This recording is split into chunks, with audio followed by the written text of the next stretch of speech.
यहाँ इस दिव्यांग स्कूल के अंदर हमारे जैसे बच्चे लोग राखियां बनाते हैं और दर साल यहाँ बच्चे यानी कि बड़े लोग आते हैं यहाँ के शहर से राखियां खरीद कर लेकर जाते हैं और हमें बहुत ही खुशी होती है कि हमारी बनाई हुई राखी को कोई खरीदता है।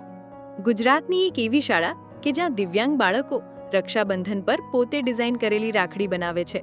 પાલનપુરની મમતા મંદિર શાળામાં બાળકોને વિવિધ પ્રકારની રાખડીઓ બનાવવાનું શીખવાડવામાં આવે છે, જેમાં વિદ્યાર્થીઓ પોતાની ક્રિએટિવિટી પણ વાપરે છે અને તેમણે બનાવેલી રાખડી લોકો હોંશે હોંશે ખરીદે છે.